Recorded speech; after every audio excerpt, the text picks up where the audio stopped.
Fungsi BMT secara konseptual terdapat dua, yaitu pertama Baitul Mal yang dapat diartikan sebagai rumah harta, yang kedua yaitu Baitul Tanwil yang dapat diartikan sebagai rumah pembiayaan. Nah, sehingga dapat disimpulkan sebagai penerimaan titipan dana seperti zakat, infak, dan sedekah, serta sebagai pelaku kegiatan dalam pembiayaan guna mengembangkan usaha produktif dan investasi untuk meningkatkan kualitas ekonomi pelaku UMKM, terutama dalam mendorong kegiatan menabung dan menunjang pembiayaan, dan dalam pengoptimalan distribusinya harus sesuai dengan pengelolaan prinsip syariah. Seiring dengan perubahan tata ekonomi dan perdagangan, konsep Baitul Mal pun berubah, tidak sebatas menerima dan menyalurkan harta saja, melainkan juga mengelolanya agar lebih produktif. BMT juga cenderung menyasar semua kalangan masyarakat yang fleksibel secara ekonominya. Lalu, dalam regulasinya, BMT hanya cukup disahkan oleh Kementerian Koperasi dan UMKM serta mengacu pada peraturan BI. Nah, jadi BMT dapat dikatakan sebagai salah satu lembaga keuangan di Indonesia yang mencakup sebagai perusahaan yang bergerak di bidang keuangan, yaitu menghimpun dana, menyalurkan dana ke semua kalangan masyarakat hingga pelosok desa.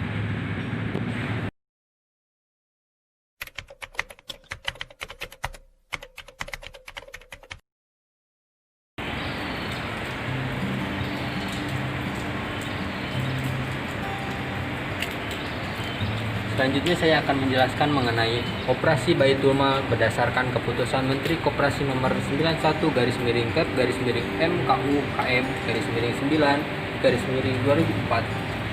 KJKS dan UJKS dijelaskan sebagai koperasi yang bergerak di bidang pembiayaan, investasi, dan simpanan sesuai pola syariah. Kegiatan usaha jasa keuangan syariah meliputi kegiatan penarikan, penghimpunan, dan penyaluran kembali dana tersebut dalam bentuk pembiayaan atau utang. Oleh karena itu, operasi Baitul Mal meliputi yang pertama yaitu zakat. Dalam dana zakat dapat dihimpun secara langsung dari anggotanya, baik dalam bentuk setoran maupun pengurangan pada simpanan anggotanya. Sementara dari segi penyalurannya, dana tersebut dapat disalurkan secara langsung atau bekerja sama dengan bank syariah yang belum memiliki yayasan sosial menyalurkan zakatnya. Nah, yang kedua yaitu adalah infak. Di dalam dana infak, penghimpunan dananya dari masing-masing individu tidak terdapat ketentuan tertentu sebagaimana pada dana zakat yang sudah ditetapkan jumlah dan takarannya. Sumber dana infak adalah dana yang diterima dari pihak luar atau dari rekening mitra usaha atas perintah mitra usaha tersebut. Nah, yang dimana dana infak tersebut dapat digunakan untuk pemberdayaan masyarakat atau bantuan pada pembiayaan seperti dana Fardul Asah. Nah, yang ketiga ada sedekah. Dalam dana sedekah, penghimpunannya sama dengan tata cara dana infak, di mana jumlah sedekah yang diterima tidak ditentukan takarannya dan penghimpunannya dilakukan selama kegiatan keuangan berlangsung tanpa ada jangka waktu tertentu. Nah, yang keempat, yaitu yang terakhir, adalah wakaf. Dalam penghimpunan dana wakaf, lembaga keuangan mikro syariah atau BMT hanya sebagai penghimpun dana wakaf serta harus disalurkan atau dimanfaatkan langsung untuk kesejahteraan masyarakat.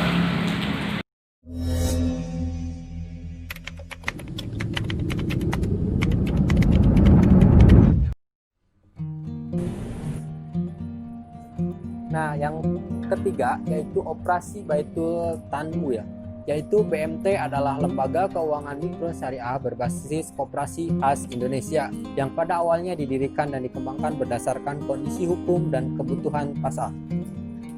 Seperti misalnya dalam peraturan tentang penjelasan koperasi yang ditentukan oleh keputusan Kementerian Koperasi dan UMKM nomor 91 tahun 2004 adalah badan usaha yang beranggotakan orang-orang atau badan hukum koperasi dengan melandaskan kegiatan berdasarkan prinsip koperasi sekaligus sebagai gerakan ekonomi rakyat yang berdasarkan asas kekeluargaan. Dengan begitu, dalam penghimpunan dananya, BMT memiliki produk-produk penghimpunan yaitu antara lain simpanan wajib, simpanan pokok, simpanan sukarela, dan simpanan berbasis bagi hasil berakad mudharabah.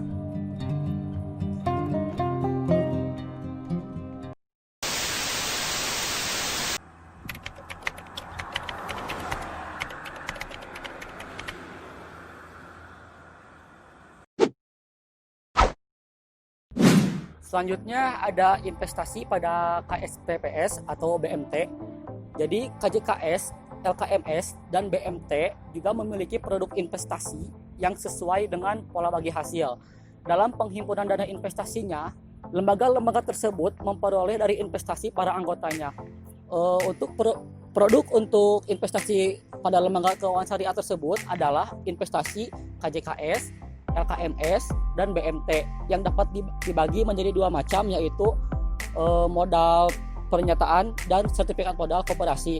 Nah, dari kedua macam investasi tersebut dapat dibagi menjadi 4 bagian. Yang pertama itu ada investasi terikat. Nah, investasi ini diperlukan sebagai investasi anggota dimanfaatkan secara produktif dalam bentuk pembiayaan kepada anggota koperasi dan calon anggota koperasi lainnya. Nah, pernyataan modal investasi ini menggunakan sistem bagi hasil pendapatan. Anggota atau calon ini selaku sohibul mal menyerahkan sepenuhnya kepada KJKS, LKMS, dan BMT untuk mengelola dana dan investasi pada usaha-usaha yang menguntungkan dan sesuai syariah. Untuk yang kedua itu ada investasi terikat. Nah, investasi ini menggunakan akad mudharabah muqayyadah, yang artinya anggota menyerahkan investasi dana kepada KJKS, LKMS, dan BMT untuk mengelola dana yang profesional dan diinvestasikan pada usaha yang menguntungkan sesuai syariah. Yang ketiga, ini ada modal pernyataan. Nah, ini dapat dilakukan berulang kali, tidak ada peraturan yang wajib minimum setoran modal pernyataan. Modal peraturan ini wajib menanggung resiko terhadap kerugian usahanya. Pemilik modal berhak mendapatkan SHU walaupun dalam hal SHU atau BMT diperoleh dari usaha yang dibiayai dengan modal pernyataan walaupun tidak memiliki status keanggotaannya. Yang keempat, ini ada sertifikat modal koperasi. Ini hanya dilakukan sekali dan dapat ditambah sesuai dengan kemauan anggota sesuai anggota rumah tangga. Apabila terdapat defisit hasil usaha pada BMT, anggota wajib menyetor tambahan sertifikat modal koperasi. Sertifikat modal koperasi tidak dapat ditarik atau dikembalikan. Nah, jadi sertifikat ini dapat diperjualbelikan dan dapat diwariskan apabila pemiliknya telah meninggal dunia.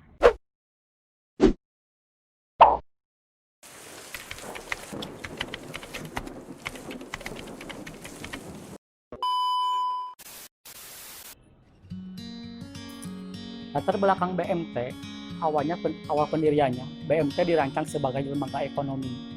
BMT merupakan suatu lembaga ekonomi rakyat yang secara konsepsi dan lebih berfokus kepada masyarakat kelas bawah untuk memperlancar usaha membantu permodal tersebut.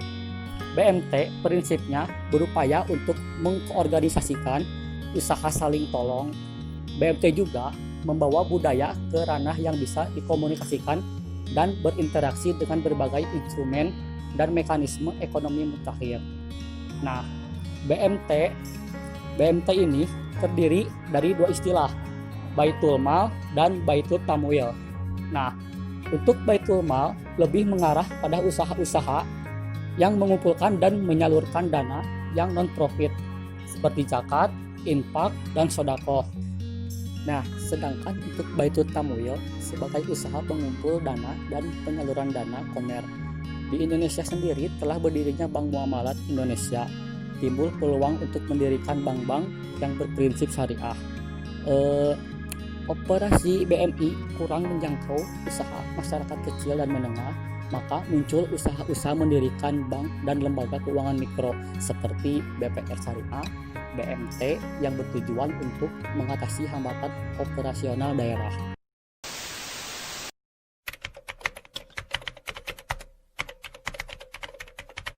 Selanjutnya ada pengaturan dan infrastruktur industri. Nah, strategi untuk mencapai tujuan adalah infrastruktur yang memadai dan mengembangkan industri keuangan mikro syariah dan usaha mikro kecil di tengah perkembangan tren industri yang positif di Indonesia. Pelayanan jasa keuangan mikro dilakukan dengan berbagai bentuk, yang ada hanya pelayanan berupa produk atau yang secara kelembagaan mengkhususkan diri pada pelayanan jasa keuangan mikro. Nah, untuk mikro kecil membuat BPRS secara operasional dan kelembagaan baik pada aspek kompetensi SDM maupun produser pelayanan sudah menyesuaikan diri dengan lingkungan usaha mikro kecil. Nah, BMT memainkan peran yang dominan sebagai lembaga penyediaan jasa keuangan mikro syariah. Meski kelengkapan infrastruktur sektor keuangan mikro syariah yang dihuni secara dominan oleh BMT ini sudah tersedia, namun fungsi-fungsinya belum berjalan optimal gitulah.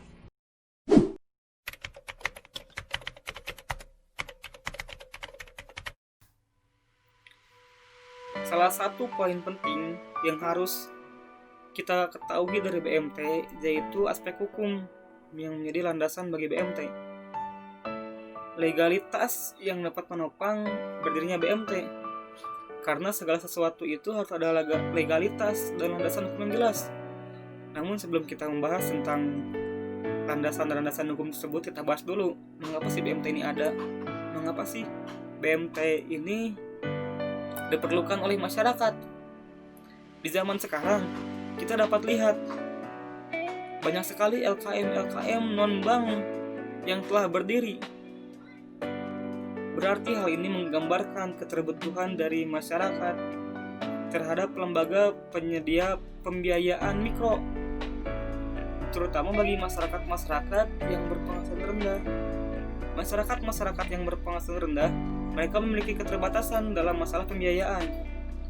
Sedangkan mereka membutuhkan pembiayaan untuk mendirikan usaha-usaha yang akan dia dirikan. Mereka membutuhkan pembiayaan untuk mengoperasikan usaha yang dia miliki. Atau bahkan masyarakat yang berpenghasilan rendah ini, mereka memerlukan pembiayaan untuk mengembangkan usaha yang telah mereka miliki. Terlebih lagi, masyarakat kecil ini tidak dapat terjangkau oleh lembaga perbankan. Lalu timbul permasalahan lain, yaitu terkait legalitas dari lembaga-lembaga LKM non-bank yang telah banyak berdiri tersebut. Karena tidak ada legalitas dan landasan hukum yang jelas dari LKM non-bank tersebut, maka menimbulkan keraguan bagi masyarakat kecil dalam menggunakan jasa para LKM tersebut. Timbul keraguan yang paling umum seperti keraguan akan adanya penipuan, lalu keraguan terkait penyalahgunaan data yang mereka belikan, atau bahkan keraguan dibenturkannya dengan permasalahan hukum pidana karena LKM tersebut bukan LKM yang memiliki legalitas dan landasan yang kuat. Lalu untuk merespon permasalahan tersebut, pemerintah pada tahun 2009 menerbitkan surat SKB atau surat keputusan bersama. Maksud dari surat keputusan bersama ini yaitu surat yang dikeluarkan oleh beberapa pihak, yaitu ada Menteri Keuangan, lalu Menteri Koperasi dan UMKM, lalu Menteri Dalam Negeri, dan Gubernur Bank Indonesia. Melalui surat SKB ini, pemerintah mendorong agar lembaga-lembaga LKM non-bank ini mendapatkan legalitas dan dapat diatur dengan aturan yang jelas. Lalu sebutkan juga bahwa LKM yang diatur oleh SKB ini yaitu LKM yang dibentuk berdasarkan inisiatif dari pemerintah pusat, lalu berdasarkan inisiatif dari pemerintah daerah, maupun berdasarkan inisiatif dari masyarakat, seperti LKM Usaha Ekonomi Desa Simpan Pinjam atau disingkat sebagai UED-SP. Lalu ada Badan Perkreditan Desa, lalu ada Badan Usaha Kredit Pedesaan, lalu LKM lainnya dibentuk oleh masyarakat. Dalam SKB tersebut juga diamanatkan kepada LKM bahwa LKM yang belum berbadan hukum agar segera bertransformasi menjadi badan hukum yang jelas. seperti koperasi atau bank dengan badan hukum perseroan yang berbentuk PT, atau BUMDes, atau lembaga-lembaga pembiayaan lain yang diatur dalam undang-undang. Lalu timbul juga keraguan lain, karena Indonesia ini merupakan negara muslim terbesar, jadi timbul keraguan dari masyarakat muslim, bagaimana cara mereka mendapatkan pembiayaan yang jelas halalnya dan sesuai dengan syariat Islam. Maka untuk menimbulkan keresahan dan keraguan tersebut, muncullah BMT. BMT ini merupakan lembaga pembiayaan atau LKM yang dalam pengoperasiannya mereka mengedepankan prinsip-prinsip syariat Islam. Lalu apa sih yang menjadi dasar BMT ini? Jadi ada beberapa undang-undang yang menjadi dasar hukum dari BMT ini. Yang pertama ada Undang-Undang Nomor 23 Tahun 2011 tentang pengelolaan zakat. Dalam undang-undang ini disebutkan bahwa BMT dapat bertindak sebagai pengelola zakat, infak, sedekah dan wakaf. Lalu kegiatan yang dilakukan BMT juga merujuk pada Undang-Undang Pengelolaan Zakat. Lalu dalam Undang-Undang Nomor 23 Tahun 2011 ini juga disebutkan bahwa BMT dapat menempatkan dirinya sebagai UPZ Baznas yang melaksanakan pengelolaan zakat, membantu peran dan fungsi Baznas. Selain Undang-Undang Nomor 23 Tahun 2011, ada juga undang-undang lain, yaitu Undang-Undang Nomor 17 Tahun 2012 tentang perkoperasian. Disebutkan dalam undang-undang ini bahwa BMT sebagai lembaga keuangan mikro berbadan hukum koperasi yang beroperasi berdasarkan prinsip Islam. Jadi di Undang-Undang Nomor 17 Tahun 2012 ini tekankan bahwa BMT dalam melakukan kegiatannya, dalam pengoperasiannya mereka mengedepankan prinsip-prinsip syariah Islam. Lalu ada juga Undang-Undang Nomor 1 Tahun 2013 tentang Lembaga Keuangan Mikro atau LKM. Dalam undang-undang LKM ini disebutkan bahwa LKM secara eksplisit yang disebut BMT sebagai lembaga keuangan mikro yang akan diatur dan diawasi oleh OJK. Di sini ditekankan bahwa BMT ini diawasi dan diatur oleh OJK. Lalu dalam undang-undang ini juga memberikan batasan cakupan wilayah bagi BMT, yaitu BMT hanya berhak melakukan kegiatan usahanya di wilayah kabupaten, kota tempat kedudukannya saja. Lalu apabila BMT sebagai LKM melakukan kegiatan usaha melebihi satu wilayah, kabupaten, kota atau kedudukannya, maka BMT tersebut harus berubah menjadi bank. Jadi di sini ditekankan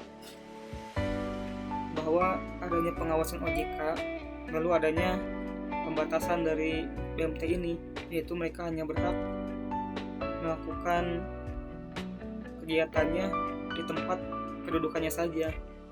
Dan apabila BMT ingin melakukan kegiatannya melebihi dari satu wilayah, kabupaten, kota atau kedudukannya, maka mereka harus menjadi bank.